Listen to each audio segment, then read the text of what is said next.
Join us on The Global African while we explore the underreported yet incredibly significant popular revolution in the small African country of Burkina Faso. This is The Global African. I'm your host, Bill Fletcher. Thanks for joining us. It's been said by some that sub-Saharan Africa never got its Arab Spring. Many African leaders take power dressed in a military uniform and then cling to it for decades. With every passing year, Africa's aging leaders become less representative of its youthful population. The relatively peaceful toppling of an entrenched government at the hands of civilian demonstrators is something almost unheard of in modern-day Africa. And for those reasons, the ousting of Burkina Faso's president, Blaise Compaoré, after 27 years in power, rocked the continent. What happened on October 31st is also important beyond Burkina Faso's borders, because during his rule, Compaoré positioned himself as a key ally of Europe and the United States, most recently in the fight against Islamic militants in the Sahel. The U.S. has a military base in the country from which it flies surveillance drones, and France has special forces there as well. After Compaoré fled the country, the military then appointed Lieutenant Colonel Zita as provisional head of state, prompting a new wave of demonstrations to demand the restoration of civilian rule. The acting military rulers were close to agreeing with politicians, civil society groups, and religious leaders on a plan to set up a civilian interim authority. Today, Burkina Faso is seeking to put in place a transitional government. Last week, the political parties in Burkina Faso agreed that the civilian-led transition should last a year, followed by democratic elections in November 2015. Regional leaders are mediating in the landlocked former French colony that borders Mali, Niger, Côte d'Ivoire, Togo, and Benin. The country is under pressure from the international community, especially the African Union, to return to civilian rule or face sanctions and suspension from that continental body. Burkina Faso is sub-Saharan Africa's second largest producer of cotton, the main crop in the agricultural dependent economy, and the fifth largest gold mine, yet it remains one of the world's poorest countries. Formerly called the Republic of Upper Volta, the country was renamed Burkina Faso in 1984 by then-President Thomas Sankara. In October 1987, Sankara, along with 12 other officials, were killed in a coup d'etat organized by his supposed friend and ally, Blaise Compaoré. Sankara's former colleague and Burkina Faso's president until October 31st of this year. Following the coup against Sankara, Compaoré immediately reversed the nationalizations, overturned nearly all of Sankara's policies, returned the country back into the fold of the International Monetary Fund, and ultimately spurned most of Sankara's legacy. Joining us for our discussion of the developments in Burkina Faso, an uprising that's literally involved millions, are two people who are very well suited to address the subject. We have Mr. Paul Sankara, the brother of the late revolutionary and president of Burkina Faso, Thomas Sankara. Mr. Sankara studied at the University of Ouagadougou and currently lives in Washington, D.C. Also joining us is Dr. Naka Lagoke, a specialist in African political affairs, development, and Pan-Africanism. He's a professor of Spanish at the University of the District of Columbia and professor of African history at Montgomery College.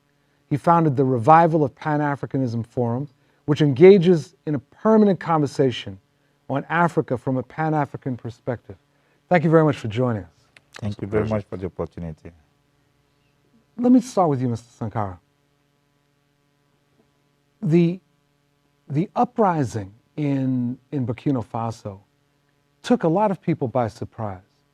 But what I found particularly striking is that you're talking about millions of people, at least one demonstration where there's 1 million people.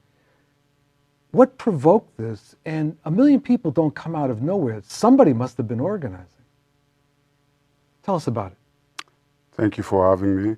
I just want to start first and foremost to pay a tribute to more than 30 people killed in this revolution, second revolution in Burkina Faso.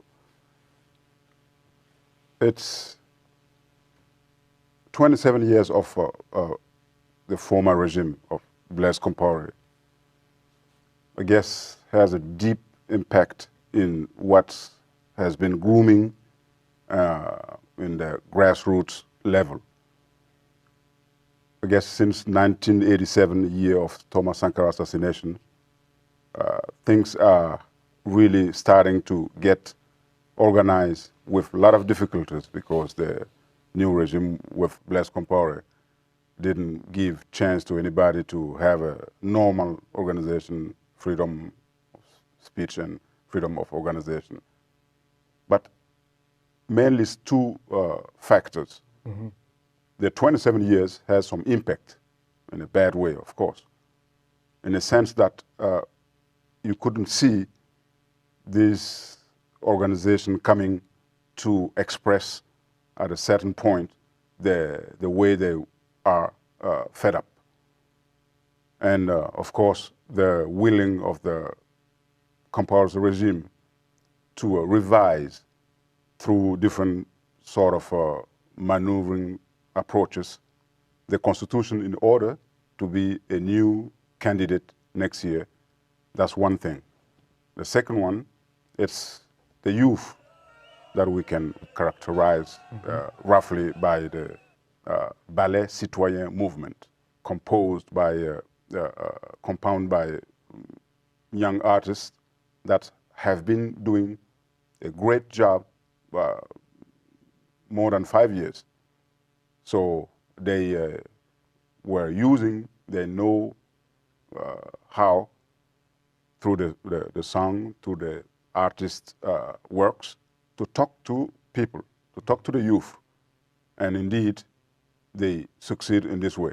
And it was not just using the artistic talent. Mm-hmm. Even they have a conscience, a level of conscience. They went to different places like clinics, hospitals, to clean up and just give some basics gifts to women that gave birth and women that belong to low-level income families. Mm. So this kind of actions, I think, combined with the willing of the Compaoré regime to change the constitution even after 27 years, brought this new revolution in Burkina Faso, roughly speaking. Dr. Lukoke, you texted me. You were the person that told me this uprising was happening and that Compaoré was gone. The excitement that came through in that text was palatable. Why? Why were you so excited? What was it about this uprising? Because I have waited for that moment for 27 years. Sankara was my hero. He was one of the people I have loved.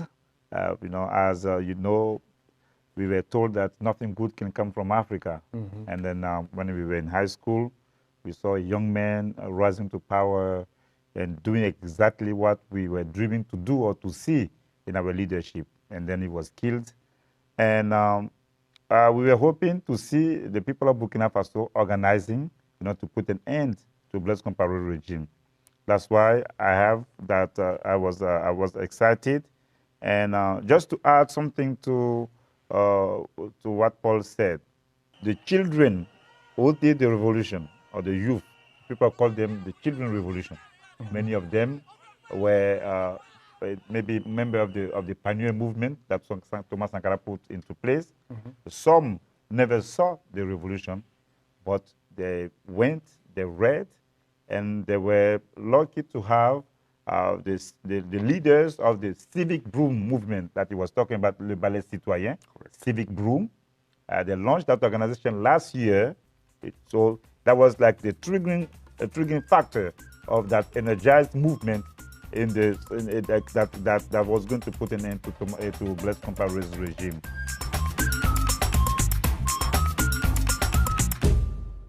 Many of our viewers probably know very little about the history of Burkina Faso, may never have heard the name Thomas Sankara. And it would be useful to do a brief summary. And And one particular thing that interests me is that when I've read the story of the revolution and the coup that overthrew Sankara and led to his murder, it sounds almost Shakespearean. I mean, here you have his right-hand person, who was supposed to be his friend, turn on him and then murder him, or make sure that ensure that he was murdered. And so it'd be useful to talk some about what happened. Where did this revolution come from in 1983? Correct. Yes. It's there is a link between this question and the previous one. We should start from what people how people used to see the former Upper Volta, which became in 1984 Burkina Faso, which means upright land. A new name gave by Thomas as a leader of the revolution from 1983 to 1987 in Burkina Faso. Most of African used to see in the students in Europe organization, African organization in Europe, or the trade union in West Africa at least, that the former Upper Volta, now Burkina Faso, was among the top 3 or 5 conscience students or trade unions, organizations. And indeed, a lot of things happened in Burkina Faso before the revolution of Sankara. And Sankara, Thomas, and others, militaries had a direct link with the leftist political organization before getting to the power. He used to say, Thomas Sankara by himself, is not getting the power for the power.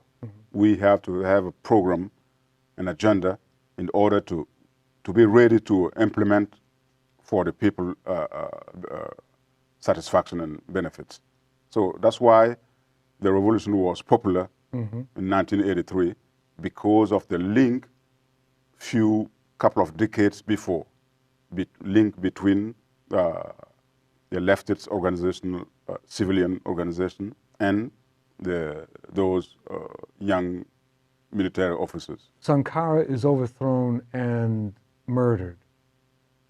I understand that there was some resistance to Compaoré, but it doesn't sound like there was mass resistance to the new regime. Am I incorrect on that?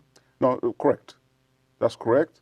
It took time to get to this November revolution for a couple of reasons. The first one, the new regime with Compaoré didn't give any chance, and I'm talking about the brutal way of stopping any ambition or any willing to organize themselves, whether it is at the student level, the trade union, those who want to resist to the new regime of Blaise Compaoré. Some of them has been assassinated, others tortured, and the third categories fled the country and went to different countries, whether in Europe or in West African country, in order to seek asylum. And he used also the power of the money to get through the clientelism a lot of people. So yeah, there were not, to be honest, a mass movement against Blaise Compaoré. First October revolution of the 21st century, right? The implications, impact for the rest of, well, let's just start with West Africa. What do you anticipate them to be? As you know, he found asylum in Ivory Coast. That's right. And 33 cars. Yeah, 33 cars, and the French helped. He was trying to go to Po, according to what we read, and the population did not want him to be there, and that's Paul will have spoken better about that. The military base from which he went with Thomas to take power in 1983. So now he was going towards that place in the southern part of Burkina Faso, and he found himself in Ivory Coast. Blaise Compaoré has supported the rebellion in Ivory Coast. He sheltered the rebels close to Alassane Ouattara. So he supported the regime of Ouattara after civil war that they caused in Ivory Coast. And Blaise Compaoré caused many wars in Sierra Leone, in Liberia, in different parts in Africa. So for him to find himself in Ivory Coast, it shows that it's the end of the circle. Like with some mystical people will say, that the snake is biting its tail. Yeah. We believe that Pan-Africanism is going to gain a momentum because the youth who organized, they built the movement with the spirit and energy of Thomas Sankara. The singers we were talking about, Smokey, Sam Scaleja, and many others, it is on YouTube. They produce songs about Thomas Sankara. For years, they've been doing that. And Didier Wadi from Senegal, also, and with other artists, they produce songs. And now we can see the resurrection of the spirit of Thomas Sankara. And Thomas Sankara, he was the face and the spirit of the 83 revolution, but this time his spirit is the inspirational entity of that revolution. And we can see his spirit engulfing on Africa, because in the Democratic Republic of Congo, in Burundi, in Togo, in Benin, in all those parts, the people are saying, if the people of Burkina Faso, they did it, we too can do it. That's the second impact of that Burkinabe revolution on the rest of Africa. Now, I have as much excitement as you do about this, but I'm worried. The military in Burkina Faso is not, we're not talking about the left military of 1983. We're talking about a military that has been trained by the United States, where there's been intense cooperation with the United States and France. Why should I believe that the military will just simply walk away at this point? Because it's not just the military, even the political elite over there. They have some strong alliances with the West. The leader of the opposition, Zéphirin Diabré, and Christian Roch Kaboré, who left Blaise Compaoré. He was among more than 100 people who left Blaise Compaoré's party in the beginning of this year. And now they created the MPP, Movement for People's Progress. And Zéphirin Diabré's party, the Union for Progress and Change, UPC. Those two individuals, who are the most prominent figures of the opposition, are not left-wingers. Those people, they have some alliances with the West. So we have to worry, and I respect that. We have to worry about the army and about that political elite. But the things that is different in Burkina Faso is the power of the people. Like you said, 1 million people, that was in Ouagadougou.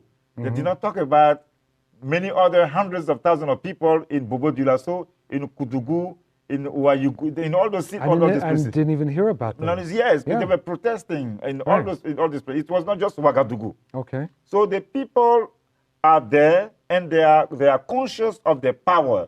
That's the beauty of the Burkinabe revolution.